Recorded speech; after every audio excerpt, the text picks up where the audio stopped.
Assalamualaikum. My name is Amira Maisara. My Dimitri is PA23006. We from Group 3 we present about the Carmont Derailment accidents. Runway transportation play a vital role in modern society as it provides an efficient and widely used mode of transport for both passengers and goods.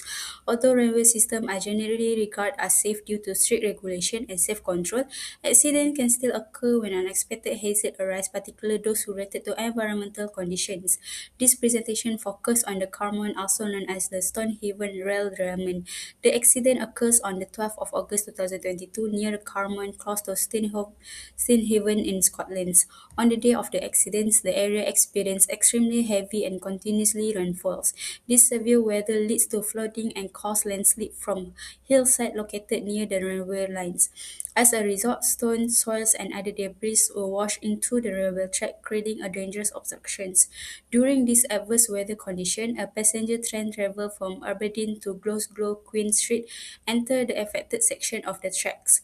When the train driver noticed the debris ahead, he immediately applied the emergency brake. However, due to short stopping distance and reduced wheel-to-rail frictions caused by the wet track, the train was unable to stop in time. The train subsequently collided with the debris on the track, causing leading to carriage derail and overturns. These tragic accidents result in the loss of three lives, including the train driver, conductors, and one of the passengers, while severe other passengers sustained injuries of varying severity. This incident highlights the serious risk posed by extreme weather conditions to the railway operations and emphasizes the importance of effective weather monitoring, infrastructure maintenance, and proactive safety management to prevent similar accidents in the future. I think that's all from me. Thank you. Assalamualaikum warahmatullahi wabarakatuh. My name is Nur Haikal Fatul Islam bin Rashid. And then this is bow tie analysis chart for the Carmont Stonehaven Derailment UK 2022 case. Okay, so for this bow tie chart, the first is top event, which is the top event identified is train derailment, which is a loss of control after striking a landslide. And also the hazard in these cases is the operation of high-speed passenger trains on the rural and slope terrain. And we can see that the preventative barrier for this case has two lanes, which is the first is a drainage system design, and it is linked to periodic geotechnical inspection. And the escalation factor for this preventative barrier is hidden defect, which is sampling rate, and also the threat for this preventative barrier, which is the infrastructure defect. So for the second preventative barrier is asset data management and registering, which is linked to routine inspection. And then the threat for this link of preventative barrier is asset regulation. And also the mitigative barrier after the cases, which is the first one is the rolling stock uh, crash worthiness. And then for the second is EMR, which is emergency medical response. And the escalation factor is rolling stock age, which is vintage fleet. And the consequences is loss of life and severe injuries detected. For the last one, for mitigative barrier, which is the deflection walls, and then the link of mitigative post-accident investigation, and then for consequences, the severe economic loss and also infrastructure destruction has been detected. This is both type analysis explanation for the previous picture. Okay, first one is hazard and top event. Okay, in this section, it has core hazard, environmental risk, the top event, and also the impact. For the core hazard, the first is high speed rail operation in challenging and slope terrain. For the environmental risk, the vulnerability to extreme the weather and debris flow. For the top event, the strain stuck, landslip, and also the gravel and the stony debris at 09.37 hours. And also for the last is impact, which is the derailment and the total loss of control at 730 mph. For the preventative barriers, it has three categories, which is infrastructure, the asset management, and also maintenance. Okay, for the infrastructure, the primary failure is construction deviation, and the cause is the unauthorized ban and divert water flow. For the primary failure for asset management, which is the hidden effect, and the root cause is a drainage system not logged in the central database. Okay, so for the third one is mitigative barriers, which is and also the consequences. The first is rolling stock integrity, which is the failure is the 97S design, no anti-climb, and also the energy absorption. And the final consequences is the fatalities and violent scattering of the carriage. And then lastly, the regulatory compliance. The failure detected and also this escalation factor detected is systematic safety breach. And the final consequences, 7.6 million fine and also the severe economic loss. For the last, the summary of the council findings. The first is the threat, which is extreme weather made and unmaintained, incorrectly built drain. For the phase 2 is the trigger, lack of asset data plus lack of speed restriction, produce derailment at 730 mph. And also the lastly, the phase 3, the consequences, vintage carriage plus bridge impact, produce the fatal outcome. Thank you. Okay, from the Carmont incident in the UK, here's the consequence part of the incident, which is this incident had serious and wide-ranging consequence, beginning with its impact on human life, which is there is three fatalities, which involve train driver, conductor, and one passenger, and the other passenger are injured and also required medical treatment. There is also long-term psychological impacts, which is traumatical event which impacts the victim, the families, and emergency responders.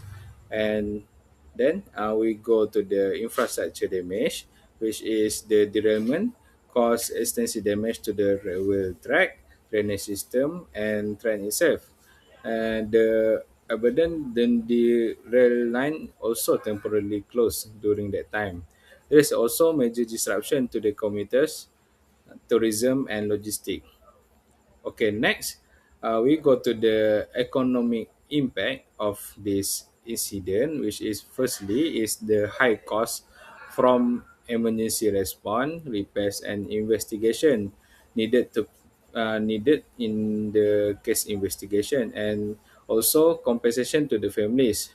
Secondly, financial penalties imposed to the on the network rail after legal proceedings. Thirdly is business loss due to the prolonged service disruptions. And lastly, the reputational damage due to the loss of stakeholder trust. Okay, the fourthly is the long-term impact, which is we detect the failures in drainage maintenance, work management, and weather risk assessment. This required a revised monitoring system and inspection procedure for the train operations. And lastly, the extreme weather must have mitigation strategies to prevent any future incident related to extreme weather. And lastly, we're going to the community impact, which deep emotional impact on the local community and the affected families. And there's also temporarily loss of public trust regarding railway safety, whether for this company or other companies. And lastly, increased fear and hesitation towards the rail travel. Warahmatullahi wabarakatuh. So, like previously mentioned, all about urban and drainage roads measure focus on ensuring that railway roads such as cutting and bump slopes and drainage channels are designed to withstand extreme rainfall, not just normal weather conditions. Drainage systems should be designed using updated, updated climate data and regularly inspected to prevent blockage caused by debris or vegetation. Any change to drainage, whether temporary or permanent, must receive engineering approval to prevent water build-up and slope failure. And number two, about asset registration and inspection. All civil engineering assets, include a road and drainage system, must be officially registered in national asset management systems such as EAPS.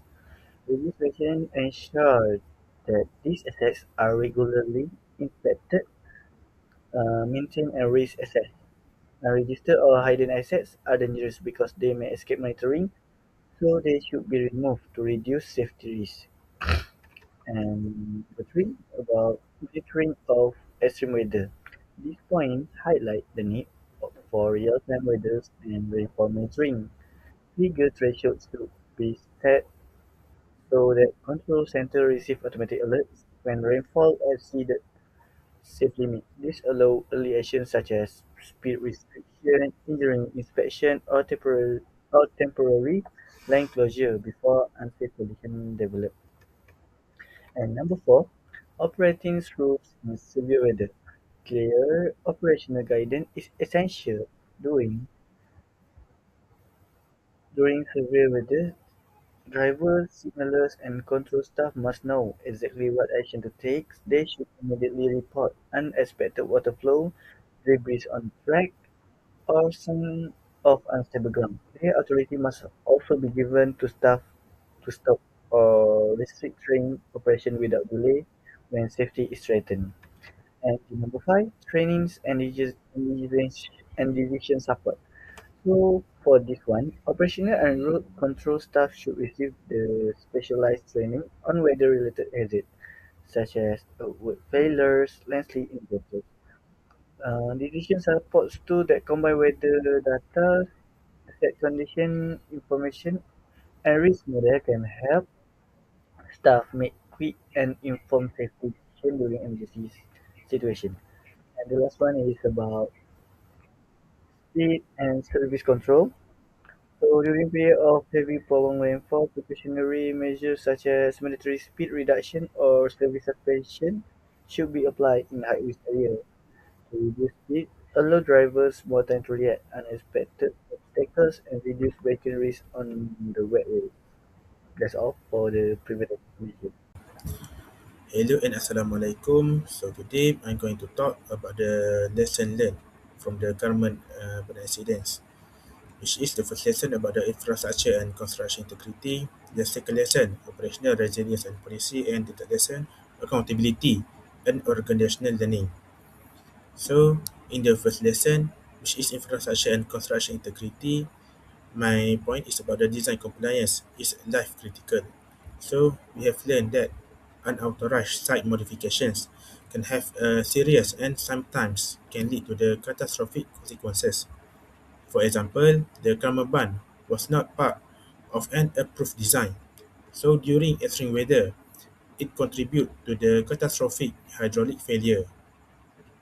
So the lesson from this is any modification to the railway environment must go through proper design, approval and review.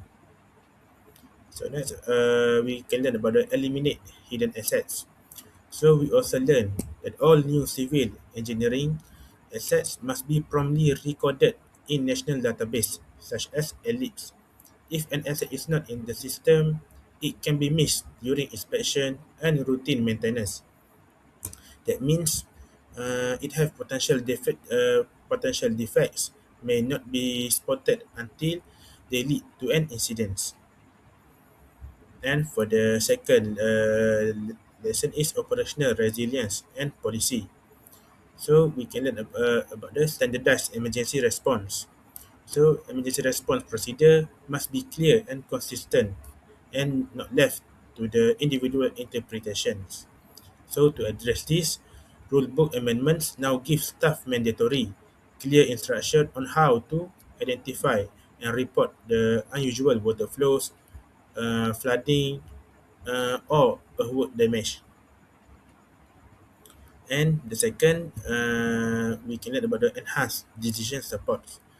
So we can learn that the road control personnel need stronger need stronger tools and training to make safe and time critical decisions under pressure. So they must now have access to the real time meteorological data, and they can have access to the targeted training to interpret the data correctly. And the key lesson is accountability and organizational learning. So we can learn on how to apply historical data. So we can learn that it's not enough to record past incident and near miss, but we must fully implement what they teach us. So events such as the 2012 Leamington washout are clear warnings.